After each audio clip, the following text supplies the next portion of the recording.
제부, 지금 미정이한테 화내는 거야? 처형, 그게 아니고요. 아니, 내가 진짜 열받았는데 미정이 생각해서 참으려고 했거든? 근데 안 되겠네. 지금 때가 어느 땐데 며느리라고 친정 식구랑 한 약속은 무시하고 시할머니 뵈러 가야 하는 거야? 그게 맞아? 그게 아니라 아니긴 뭐가 아니야. 거짓말할 수밖에 없게 해놓고는 왜 애를 잡아? 그것도 우리가 집에 와 있는데도 말이야. 처가 식구들은 우스운 거야, 뭐야? 오늘 이야기 속 주인공은 60세 문성애 씨입니다. 그리고 그녀의 아들과 며느리, 사돈 가족들에 대한 이야기이죠. 문 씨는 어디선가 딸 많은 집에 아들 장가 보내지 말라는 소리를 들은 적이 있었습니다. 출처는 모르겠지만 한두 번 들었던 말은 아니었습니다. 그리고 문 씨는 그 말이 전적으로 맞다고 생각했습니다. 물론 아닌 경우도 많겠지만 적어도 문 씨에게 있어서는 100% 맞는 말이었습니다. 주변을 보아도 딸이 많은 집은 화목했습니다. 딸들을 중심으로 가족들이 똘똘 뭉치곤 했습니다. 그런데 그런 딸이 셋이라면 그것도 아들 하나 없이 말이죠. 그런 가족이 문 씨의 사돈네였습니다. 세 자매 중 막내가 문 씨의 며느리였습니다. 세 자매의 우애가 얼마나 깊던지 문 씨는 그걸 장점이라고만 생각했습니다. 하지만 결코 문 씨의 아들에게는 좋은 일이 아니었습니다. 아들은 사돈네에서 사사건건 다른 사위들과 비교당했고 결혼 준비 비용이나 예물 목록도 다른 자매들에게 맞춰야 했습니다. 그리고 무슨 가족 행사가 그리 많은지 항상 처가에 가 있는 아들은 문 씨와 5분 거리에 살고 있었지만 콧배기를 보기가 힘들었습니다. 반대로 문 씨 가족에게 일이 있을 때는 이 핑계 저 핑계 대까며 참석하지 않으려는 며느리도 얄미웠습니다. 결국 아들네 집 옆으로 줄줄이 이사까지 온다는 말에 대책을 강구해야 했습니다. 아들만의 문제가 아니라 문 씨의 집까지 날아갈 지경이니 말이죠. 문 씨는 아들 하나, 딸 하나가 있었습니다. 연년생인데도 남매라 그런지 가족으로서 서로를 사랑하긴 하지만 서로 죽고 못 사는 관계는 아니었습니다. 둘째인 딸이 먼저 결혼해서 문 씨 부부와 1시간 정도 떨어진 곳에 살고 있었습니다. 그리고 첫째인 아들도 진작 취직하며 따로 나가 살고 있었죠. 그저 서로가 잘 살고 있겠거니 생각하며 명절 때나 가끔 만날 뿐이었습니다. 그런데 아들을 결혼시키고 나니 그렇지 않는 형제들도 있구나 싶었습니다. 2년 전 문 씨는 아들을 결혼시켰습니다. 미리 알고는 있었지만 상견례 자리에서는 조금 신기한 기분이 들었습니다. 사돈부부와 세 자매가 나란히 앉아있는 모습을 보고 말이죠. 여자들 사이에 외롭게 앉아있던 바깥 사돈을 보고는 속으로 웃음을 짓기도 했습니다. 이렇게 세 자매가 너무 보기가 좋네요. 그렇죠? 아들 없어도 하나도 안 부러워요. 그러실 것 같아요. 든든하기도 할 것 같고요. 그럼요. 다 엄마 마음을 잘 헤아려 주니까 그러려고 그런 건 아니지만 딸만 낳길 잘한 것 같기도 해요. 아들들은 속썩이잖아요. 아, 아무래도 딸이 더 부드럽긴 하죠? 어머, 그럼요. 우리 집 보물들이에요. 안사돈은 딸들이 참 자랑스러운 것 같았습니다. 흐뭇하게 딸들을 바라보는데 그 눈빛이 반짝반짝 빛났습니다. 문 씨는 그게 보기 좋다고 생각했습니다. 가족 간의 애정이 보여서 우리 아들도 화목한 집의 일원이 되는구나 싶었습니다. 저희는 아들 하나, 딸 하나라 그렇게 막 친근하지는 않은 것 같아요. 아무래도 그렇겠죠. 그런데 박서방이 저희 집에 장가들면 사위가 셋이라 형제도 생기는 거나 마찬가지예요. 너무 좋겠죠. 그렇겠네요. 며느리의 언니 둘은 이미 결혼을 했고 아들네가 마지막이었습니다. 안사돈의 말대로 사위가 셋이나 되니 아들에게 새로운 가족이 많이도 생긴다고 생각했습니다. 집은 애들 직장 근처에다 마련하면 되지 않을까 싶어요. 비용 절반은 저희가 선종이한테 줄 거고요. 결혼 아기가 나오고 얼마 안 돼서 아들을 통해서 결혼 비용을 반씩하는 게 좋을 것 같다는 말을 들었습니다. 그래서 그 얘기를 꺼냈더니 사돈이 다른 말을 했습니다. 반반이요? 아, 그래도 그건 좀. 그 말에 문 씨가 당황해서 아들을 쳐다보았는데 아들도 금시초문이라는 표정이었습니다. 안 그래도 저도 듣기는 했어요. 애들이 멋모르고 그런 얘기를 했나 본데, 그래도 저희 두 딸이 결혼할 때 다 시집에서 지분 해왔거든요. 아, 그런가요? 네. 근데 이게 막내만 반반하자면 언니들도 서운해 할 것 같고요. 수진이도 마음이 좀 그렇지 않겠어요? 그러자 두 딸이 동조하는 듯 고개를 끄덕였고 문 씨의 며느리조차 눈치는 보고 있지만 반박하는 말은 하지 않았습니다. 얘기가 다 된 것인 줄 알았는데 상견례 자리에서 대놓고 집을 해오라는 말을 들으니 조금 황당하긴 했습니다. 남자라는 이유로 집을 해오라는 말은 부당하다고 생각했습니다. 문 씨도 딸을 결혼시켰지만 당연하듯 반씩 지원을 해줬습니다. 그렇게 따지면 문 씨의 딸도 서운할 것이었습니다. 문 씨는 흔쾌히 대답하지 못했고 그날의 상견례는 그렇게 끝이 났습니다. 그리고 문 씨 가족이 모여서 의논을 한 결과 문 씨의 집 바로 옆 아파트에 월세를 주고 있던 24평짜리 아파트가 있는데 그게 만기가 되면 아들네가 들어가서 살기로 했습니다. 딸이 섭섭하지 않다며 흔쾌히 고개를 끄덕여서 가능했죠. 우선 너희 결혼식 전에 세입자가 나가니까. 나가면 수리를 하든 어떻게 하든 하고 나중에 돈 모아서 더 넓은 집으로 가거나 다른 데로 이사 가게 생기면 그때 그 집 팔아서 줄게. 네. 감사해요. 죄송합니다. 문 씨 부부도 기분이 좋을 수는 없었습니다. 얼마 뒤에 받은 예물 목록을 보고는 또 한 번 참을인 3번을 새겨야 했습니다. 두 딸을 결혼시키면서 받았던 예물들과 동등하게 해달라는 메시지도 있었는데 이해가 가지 않았습니다. 도대체 왜 막내딸을 결혼시키며 나머지 자매들과 똑같이 해야 하는지 말이죠. 불필요해 보이는 것들이 적힌 목록을 보고 있자니 지금 결혼을 시키는 것인지 며느리를 사오는 것인지 구분이 가지 않았습니다. 아들 있는 게 부럽지 않다더니 이래서 그런 말을 했나 싶었습니다. 이 상황만 보자면 아들이 있다는 이유만으로 도대체 얼마를 내줘야 하는 것인지 가늠이 가지 않았습니다. 그래도 형편이 안 되는 것도 아니고 최대한 서로 기분 나쁘지 않게 하자. 아니, 그렇다고 우리가 재벌도 아니고. 그리고 다 그렇다 쳐도 할 거면 양가에서 똑같이 해야 하는 거 아니야? 요즘 때가 어느 때인데 이러는 거야? 그렇다고 싫다고 그래? 아들은 예물이나 기타 결혼에 필요한 비용은 전부 자신이 모아둔 돈으로 하겠다고 했습니다. 그런데도 문 씨의 마음은 좋지 않았습니다.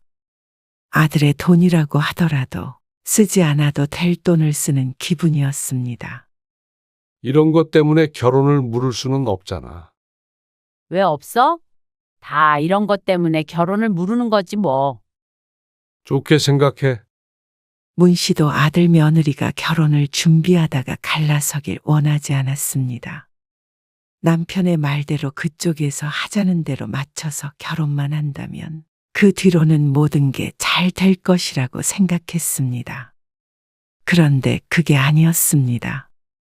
상견례에서 겪었던 모든 것들이 그걸 말해주고 있었지만 눈치채지 못한 문 씨의 잘못이었습니다. 문 씨 부부가 어리석었죠. 선종아, 내일 토요일인데 저녁에 너희 집에 가도 돼? 리모델링 한 것도 좀 보고. 오랜만에 만나서 밥 한 끼 먹으면 어떨까 하는데. 내일 황서방이랑 수진이도 온대. 아, 수진이랑 전함이? 근데 어쩌죠? 왜? 약속 있니? 지금 처형들이 와 있어서요. 아, 사돈이? 네, 둘째 사돈은 멀리서 산다고 하지 않았어? 엄청 멀지는 않고요. 그래도 1시간은 넘게 걸리죠. 무슨 날인가 보지? 그건 아니고요. 자매끼리 뭉치기로 했다네요. 일요일에 돌아간대요. 아, 자고 가는 거야? 이틀 동안? 네, 그럼 어쩔 수 없지. 그러면 다음 주는 돼. 수진이도 다음 주에 오라고 할게. 네. 그게 좋을 것 같아요. 문 씨가 아들과 통화를 마쳤습니다. 그러자 남편이 실망한 눈치였습니다. 안 된대. 근데 지난번에도 사돈 식구들 와 있다고 그러지 않았나? 그렇지? 사이 좋아 보이더니 결혼하고 나서도 여전하네. 엎어지면 코 닿은 데 사는데 아들 얼굴 보기 참 힘드네. 남편의 말에 문 씨가 웃어넘겼습니다. 그리고 그 다음 주 약속한 날이 되었을 때 금요일 저녁에 아들에게서 전화가 왔습니다. 내일 약속이요. 좀 미뤄야 될 것 같아요. 이미 한 차례 미룬 약속인데 또다시 미뤄야 한다는 말에 의아해하며 문 씨가 물었습니다. 무슨 일인데? 처가에 좀 가야 될 것 같아서요. 사돈네? 왜? 갑작스럽게 처가에 가야 한다기에 문 씨는 무슨 일이라도 생긴 줄 알았습니다. 1달 뒤에 장인어른 생신이시거든요. 그래서 다 같이 모여서 무슨 회의를 해야 된다고 하던데요. 회의? 아, 환갑이신가? 아니요. 그건 아니고요. 환갑도 아니고 생일이 한 달이나 남았는데 가족회의를 하기 위해서 다 같이 모여야 한다는 말이었습니다. 그것도 하루 전날에 통보를 하고 말이죠. 문 씨는 황당했지만 그렇다고 거기 가지 말고 우리 집으로 오라고 할 수도 없었습니다. 생신 때문에 형님들도 다 오셔서 저희만 빠질 수가 없을 것 같아요. 그래, 그렇겠지? 그렇게 따지자면 인원수는 적었지만 문 씨의 가족도 다 같이 모이는 것이었습니다. 딸도 사위와 같이 온다니 말이죠. 우리는 가까우니까 뭐. 알았어. 나중에 그러면 너희 시간 될 때 보자. 네. 수진이 오라고 해서 맛있는 것도 드시고 그러세요. 알았으니까 걱정 말고 다녀와. 딸이 결혼했을 때는 이런 일이 없었습니다. 1년에 딸내 부부를 보는 날이 그리 많지는 않았기 때문이었습니다.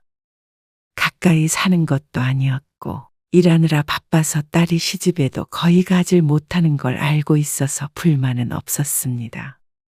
그런데 아들네와는 이렇게 가까이 사는데 오히려 훨씬 먼 처가만 들락날락하니 아무리 맘 편히 생각하려고 해도 섭섭한 감정이 드는 것은 어쩔 수 없었죠. 그리고 얼마 뒤 아들이 결혼하고 첫 명절이 되었을 때 아들이 며느리와 함께 전날 저녁에 찾아왔습니다. 차 안 막혔지? 남편이 썰렁한 농담을 하자 아들이 웃었습니다. 천천히 왔는데도 5분 거리네요. 아파트 후문으로 가면 걸어서 5분이면 서로의 집에 도착할 수 있었습니다. 명절 때 도로에서 버리는 시간을 이렇게 아낄 수 있으니 가까이 사는 게 큰 장점이라는 생각이 들었습니다. 아들 부부는 문 씨가 차려놓은 저녁밥을 먹었습니다. 근데 집이 코앞이라 자고 가는 것도 이상하고 잠자리도 불편할 것 같아서 잠은 집에서 자고 다음날 아침 일찍 차례를 지내러 다시 오기로 했습니다. 차례 음식은 거의 다 해놨거든. 그래서 너무 일찍 올 필요는 없고 한 8시 반쯤? 맞춰서 오면 될 것 같아? 네. 그때 올게요. 그리고 다음날 아침이 되었을 때 아들 부부가 다시 와서 함께 차례를 지냈습니다. 사돈도 차례 지내시나? 네. 지내요. 근데 딸들이 다 결혼을 해서 지금 아무도 없겠네. 그러자 며느리의 표정이 어두워졌습니다. 그리고 옆에 있던 아들이 조심스럽게 말을 꺼냈습니다. 안 그래도 그것 때문에 드릴 말씀이 있는데요. 뭐? 다음 명절부터는 처형네랑 돌아가면서 처가에 먼저 가기로 했어요. 그게 무슨 말이야? 아무래도 미정이네는 아들이 없으니까 차례 도와줄 자식이 없잖아요. 그래서 자매가 돌아가면서 돕자는 말이 나와서요. 다음 명절에는 큰 처형네가 가기로 했고요. 저희는 내년 명절이죠. 내년 명절에는 처가에 먼저 갔다가 올게요. 아들이 하는 말을 천천히 곱씹어 보았습니다. 그러니까 문씨 부부가 아들 며느리 없이 차례를 지내야 하는 때가 한 번씩 돌아온다는 말이었습니다. 그렇게 되면 문씨 부부는 다른 아들이 없기에 가끔이라도 차례를 자식 없이 지내야 했습니다. 그리고 다른 자매들도 다 그렇게 하기로 했다는 말을 덧붙였습니다. 이게 맞나 싶었습니다. 그런데 또 생각해보면 아들이라는 이유만으로 먼저 집에 오는 것은 불합리한 것 같기도 했습니다. 매번 처가 먼저 가는 것이 아니기에 문씨 부부도 그러라고 했습니다. 장점도 있었습니다. 차례는 문씨 부부 둘이 지내야 하겠지만 그래도 아들네가 늦게 오는 날에는 딸과 다 함께 만날 수도 있었으니 말이죠.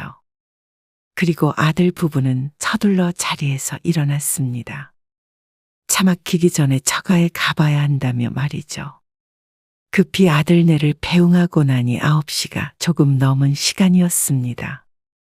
아들의 뒷모습을 보니 어쩐지 딱하게 느껴졌습니다.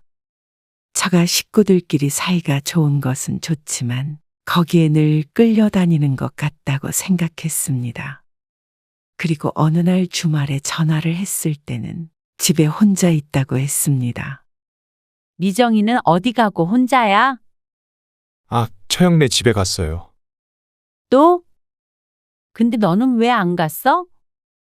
저는 좀 쉬고 싶어서요. 그래서 널 두고 간 거야? 피곤해서 제가 못 가겠다고 했어요. 휴대폰 너머로도 아들의 깊고 무거운 숨결이 느껴질 정도였습니다. 그래.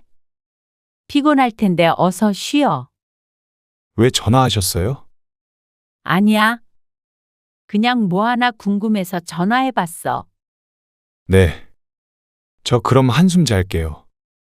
그래. 쉬어.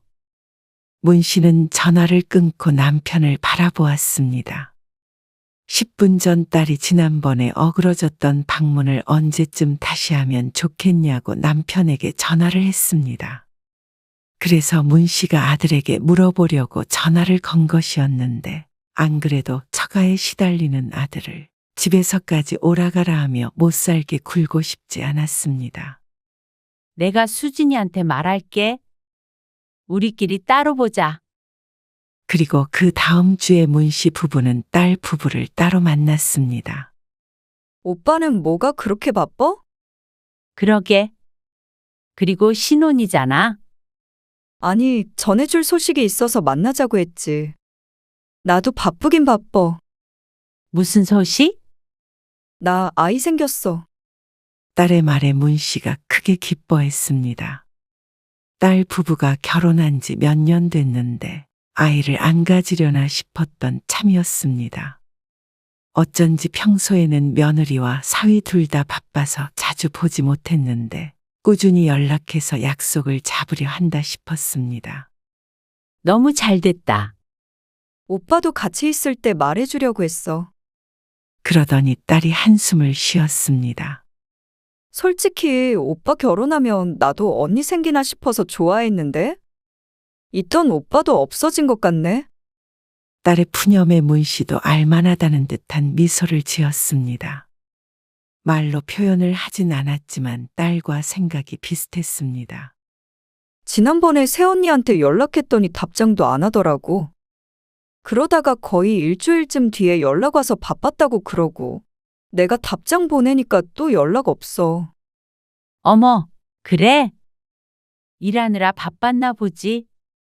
한두 번이면 나도 그러려니 하지. 우리 시댁에서 사과 2박스 보내주셔서 그거 오빠네 1박스 주려고 했는데 아무튼간 그 뒤로는 나도 연락 안 해.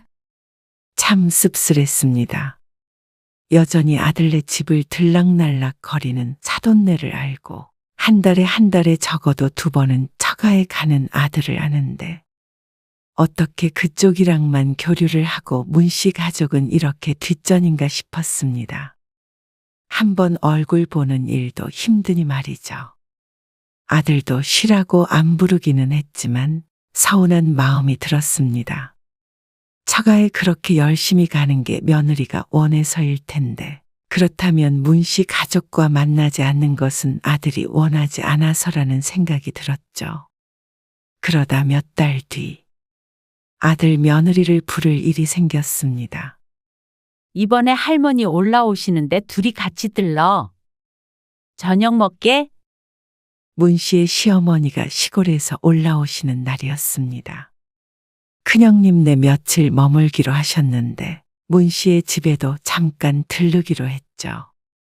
아들은 며느리에게 물어본다더니 몇 시간 뒤에 다시 전화를 했습니다. 아, 미정이 그날 야근한다네요. 다음 주 금요일 저녁에 야근 때문에 저녁 식사를 같이 못하겠다는 며느리. 회사 일 때문에 어쩔 수 없는 건 알지만 서운함은 쌓여만 갔습니다. 무슨 일만 있으면 야근한다 뭐한다 하면서 오지 않는 며느리. 그동안에는 아들만 몇 번 얼굴을 비쳤고 며느리는 본 적이 거의 없었습니다. 그렇구나 하고 별다른 말은 하지 않았지만 문 씨가 섭섭해하는 데에는 충분한 이유가 있다고 생각했습니다. 단 5분이었습니다. 집 밖을 나서서 문 씨의 집에 도달하는 데 걸리는 시간이 말이죠. 아무리 느린 걸음이어도 10분이었습니다. 차 타고 1시간이 넘는 사돈네에는 그렇게 자주 가면서 어떻게 이렇게 가까운 시집에 올 때만 약속이 있고 야근을 하고 그러는지 몰랐습니다. 저 혼자라도 갈게요. 그래. 그럼 그때 보자. 문 씨는 속이 부글부글 끓는 것 같았습니다. 그렇다고 야근한다는 며느리를 끌어다 놓을 수도 없었습니다. 그런 나쁜 시모는 되고 싶은 마음이 추호도 없었습니다. 그리고 그날 저녁이 됐을 때 문 씨 부부와 아들은 시어머니를 모시고 식사를 했습니다. 집 근처 삼계탕 집에서 식사를 하고 천천히 걸어서 문 씨의 집으로 향하고 있었습니다. 어머님 바람도 선선하니 좋죠? 그러네. 우리 손주 며느리도 보고 갔으면 좋을 텐데. 회사 일이 바쁘다네요. 다음에 한번 같이 내려갈게요. 그래.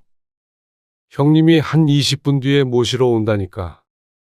그때까지 집에서 차 마시고 기다리면 될 것 같아요. 알았어. 선종이 집은 여기 아니야? 먼저 들어가 봐. 어? 그런데 아들네 아파트 앞을 지나려는데 택시에서 익숙한 얼굴이 보였습니다. 미정이 아니야? 일이 생각보다 일찍 끝났나 보네. 그런데 뒤이어서 내리는 두 인물을 보니 출발지가 회사가 아니라는 걸 알 수가 있었습니다. 처형? 아들이 옆에서 중얼거렸고 택시에선 내린 새 여자와 문 씨 가족이 마주쳤습니다. 어머님, 아버님. 아, 안녕하세요. 안녕하세요. 오랜만에 보네요. 미정아. 우린 먼저 들어가 있을게. 두 사돈이 아들네 아파트 쪽으로 사라졌고 며느리는 남아서 시할머니에게 인사를 했습니다. 아이고, 늦은 시간까지 일하느라 고생이 많네. 아, 아니에요. 엄마, 저는 여기서 집으로 들어가 볼게요. 할머니, 나중에 제가 한번 내려갈게요. 그래. 어서 들어가 봐. 네. 다음에 뵐게요.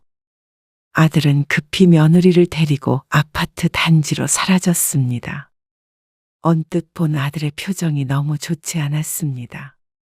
문 씨 부부는 집으로 들어갔다가 몇 분 뒤에 다시 시어머니를 배웅했습니다.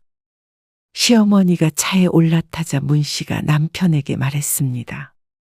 당신 먼저 들어가 봐. 왜? 나는 선종이네 잠깐 다녀올게. 미정이 때문에 그래? 아들네 부부가 걱정되기도 했고 며느리에게도 자초지종을 들어보자 싶었습니다. 나온 김에 선종이한테 잠깐 나오라고 하게.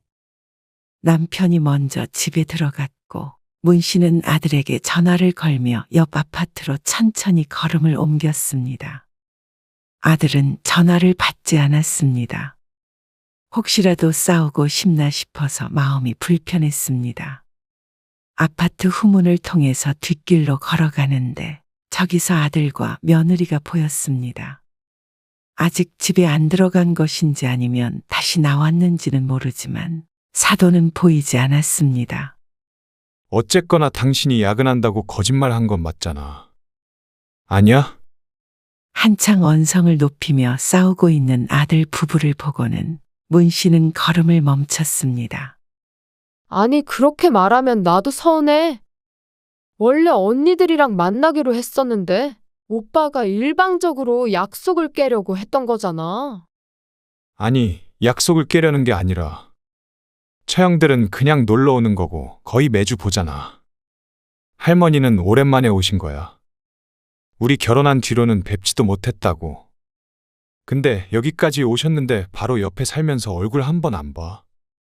난 당연히 그게 먼저라고 생각했지. 아니, 왜 시집 식구가 먼저야? 선약이 먼저지. 그렇다고 야근한다고 거짓말을 해. 당신도 그냥 거절하기가 그랬으니까 거짓말까지 했겠지. 그리고 거짓말을 했으면 들키지나 말던가. 어떻게 바로 집 앞에서 3시 택시에서 내려? 우리도 외식한다고 했으면 마주칠 수도 있다고 생각을 했어야지. 아니, 솔직히 어떻게 거기서 마주칠 거라고 생각해? 아까 밥 먹고 있다고 했잖아. 다 먹고 나왔지. 그럼 오빠가 말을 해줬으면 됐지. 나한테까지 야근한다고 했는데 내가 어떻게 알고? 이게 다 오빠 때문이야? 형부들은 늘 와이프 배려해서 우리 가족 행사 먼저 생각해줘. 또 그 소리야? 왜 자꾸 형님들이랑 비교를 해? 그 말에 문 씨의 인상이 사정없이 일그러졌습니다. 거짓말을 한 것보다도 기분이 나빴습니다. 내 아들을 다른 사람과 비교해서 저런 괴로운 표정을 짓게 하는 며느리가 곱게 보이지 않았습니다. 아들의 말을 들어보니 한두 번도 아니었던 것 같고 말이죠. 문 씨가 가서 한마디를 해야 할까 말까 망설였습니다. 하지만 여기서 끼어들어서 며느리한테 퍼부어봤자 아들 며느리 사이에 무슨 도움이 될까 싶었습니다. 상황이 더 악화되면 악화됐지 결코 좋게 끝날 리가 없다고 생각했습니다. 그래서 문 씨는 한숨을 한 번 내쉬고 뒤를 돌았습니다. 얘기를 하더라도 나중에 아들이랑 따로 하자 싶었습니다. 그런데 날카로운 목소리가 문 씨의 뒤통수를 때렸습니다. 제부, 지금 미정이한테 화내는 거야? 처형, 그게 아니고요. 아니, 내가 진짜 열받았는데 미정이 생각해서 참으려고 했거든? 근데 안 되겠네. 지금 때가 어느 땐데 며느리라고 친정 식구랑 한 약속은 무시하고 시할머니 뵈러 가야 하는 거야? 그게 맞아? 그게 아니라 아니긴 뭐가 아니야. 거짓말할 수밖에 없게 해놓고는 왜 애를 잡아? 그것도 우리가 집에 와 있는데도 말이야. 처가 식구들은 우스운 거야, 뭐야? 그러면서 여자들이 아들을 몰아세웠습니다. 그러자 아들의 입에서 결국 사과하는 말이 나왔습니다. 그리고 다 같이 문 씨의 시야에서 사라졌습니다. 열불이 나서 그날은 밤을 꼴딱 새웠습니다. 그리고 다음날 오후에 아들에게 전화해서 물어봤지만 별일 없다는 말만 했습니다. 아들은 그런 다툼을 숨기고 싶어하는 눈치였죠. 그래서 문 씨도 모르는 척할 수밖에 없었습니다. 그리고 2달 뒤 며느리의 큰언니가 아파트 같은 동으로 이사를 했다는 말을 들었습니다. 그 말을 듣자마자 내 아들이 참으로 고달파지겠구나 생각했습니다. 아무튼 극성맞은 사람들이었습니다. 근데 자기가 이사를 오겠다는데 누구에게도 막을 명분은 없었습니다. 그 뒤로는 문 씨가 예상했던 대로였습니다. 사돈네 식구들이 수시로 드나들기 시작했고 아들에게 자유시간은 없어 보였습니다. 어쩌다 전화를 할 때면 늘 전화 넘어가 여자들 목소리로 시끌시끌했죠. 어떻게 저렇게 처가 식구 종노릇을 하나 혀를 찾다가도 그래 결혼했으면 어찌됐건 알아서 하겠지 싶기도 했습니다. 그러다 어느 날 문 씨의 생일이었습니다. 오랜만에 며느리까지 다 함께 자리에 모였습니다. 그런데 갑자기 건너편에 앉아있던 며느리가 아들의 옆구리를 쿡쿡 찌르는 게 보였습니다. 그리고 아들은 그걸 느끼지 못한다는 듯이 반응을 하지 않았습니다. 며느리의 표정은 점점 나빠졌습니다. 식사 자리가 끝날 때까지 그러다가 다들 집으로 돌아갔습니다. 다음 날 아침 일찍 아들에게서 전화가 왔습니다. 그리고 하는 말이 너무나도 황당했습니다. 둘째 처형도 이쪽으로 이사를 오고 싶어 해요. 뭐? 멀리 살잖아. 1시간 거리라 직장에 왔다 갔다 할 건가 봐요. 아니, 이 동네 뭐가 볼 게 있다고 그렇게까지 해? 그냥 자매들끼리 가까운 데 살고 싶다고요. 근데 지금 경제적으로 여유가 없어서 저희한테 좀 보태달라고 하시더라고요. 장모님이. 뭐? 큰 처형도 최근에 이사해서 여유가 없다고. 저희도 그렇다고 하니까 이 아파트로 대출을 좀 받아서 달라고 했어요. 그게 말이 되니? 그리고 그 집 아빠 명의인데. 네. 그래서 이참에 명의도 바꾸라고. 그래서 너도 그렇게 해달라고 전화한 거야. 아니요. 안 된다고 했어요. 근데 또 말이 나올 것 같아서 알고 계시라고 전화드린 거예요. 미정이가 그런 기색 보여도 놀라지 마시라고요. 문 씨는 아들이 참 바보 같기도 하고 짠하기도 했습니다. 어쨌거나 안 된다고 했으니 그건 다행이라고 생각했습니다. 명의를 미리 주지 않은 게 천만 다행이었죠. 그러다가 한 달 뒤 며느리의 둘째 언니가 이사 왔다는 말을 들었습니다. 혹시나 해서 아들에게 물어봐더니 아들이 보태준 것은 아니라기에 안심을 했습니다. 그런데 어느 날 아들이 말도 없이 문 씨의 집을 찾아왔습니다. 그것도 짐을 싸들고 말이죠. 이게 무슨 일이야? 너희 싸웠어? 그러자 아들이 들려주는 이야기가 너무 충격적이었습니다. 모든 돈 관리는 며느리가 하고 아들은 월급을 받으면 전부 며느리에게 줬다고 했습니다. 그런데 며느리가 7천만 원을 언니가 집을 사는데 보탰다는 말이었습니다. 그것도 문 씨의 아들과는 상의도 없이 말이죠. 정말? 정신이 나간 거 아니니? 그러자 아들이 말없이 고개를 떨구었습니다. 참 너무한다 싶었습니다. 그렇다면 아들에게 비밀로 하고 돈을 줘놓고서는 그것도 모르는 아들을 잘도 끌고 다녔다 싶었습니다. 얼마나 물러봤으면 그랬나 싶었죠. 이혼하려고요. 아들이 괴로운 듯이 말을 내뱉었습니다. 그 목소리에서 그간의 고통과 번뇌가 느껴졌습니다.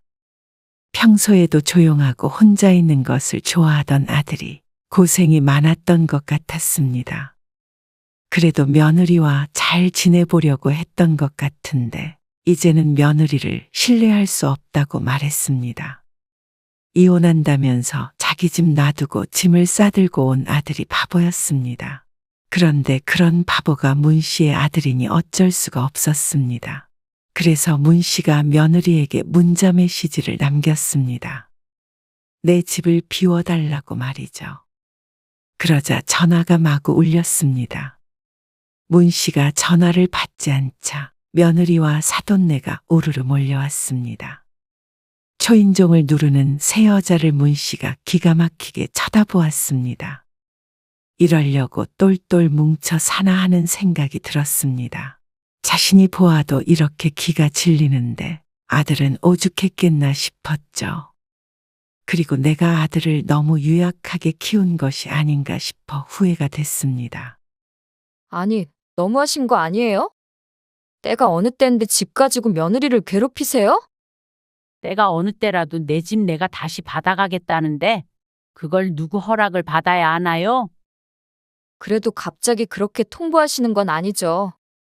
갑자기고 천천히고 뭐가 중요한가요? 저희는 제 동생이 이런 취급받으면서 결혼 생활하는 거 못 봐요. 그러면서 이혼도 불사할 거란 말에 문 씨가 코웃음을 지었습니다. 이미 여기는 도장 찍을 준비돼 있으니까 서류만 가져오세요. 그러자 며느리의 표정이 달라졌습니다. 혹시 7천만 원 때문에 그러세요? 그러면서 그 돈은 당연히 갚으려고 했다는 말을 했는데 돈이 중요한 것이 아니었습니다. 그건 당연히 돌려줘야 하는 거고요. 일단 집은 확실히 비워주세요. 그거는 조만간 내가 아들 명의로 줄 건데 불청객이 들어앉아 있으면 안 되니까요. 뭐라고요? 가족들끼리 힘들면 좀 도와줄 수도 있는 거 아니에요. 그래서 우리 아들이 힘드니까 내가 좀 도와주려는 거잖아요. 이렇게 깡패처럼 우르르 몰려와서 뭐 하는 건지 모르겠네. 기가 막혀 하는 사돈네를 집에서 몰아내버렸습니다. 그리고 아들은 며느리와 얘기를 한다며 방에 한참 들어갔다가 나왔습니다. 문을 열고 나온 아들의 표정은 착잡했고 며느리는 울음범벅이었습니다. 그리고 얼마 뒤에 아들은 이혼 도장을 찍었습니다. 빌려줬던 돈은 바깥 사돈에게서 받았죠. 그나마 아이가 없어서 다행이라고 생각했습니다. 사돈이었던 사람들과 한 아파트에 사는 게 힘들다는 아들은 좀 떨어진 곳에 집을 구했습니다. 죄송해요. 제가 너무 부모님 생각을 못했어요. 자신이 못나게 굴어서 부모에게도 상처를 줬다며 아들이 사과했습니다. 2년 동안에 아들에게 서운한 것도 많았고 미울 때도 있었지만 그래도 결혼한 지 2년 만에 이혼남이 되어버린 아들을 보니 마음이 좋지 않았습니다.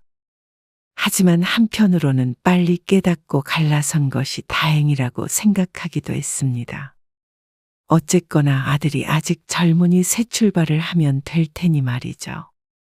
그 와중에 단단해졌다면 그것도 인생의 교훈으로 삼고 살아갈 수 있을 것이었습니다.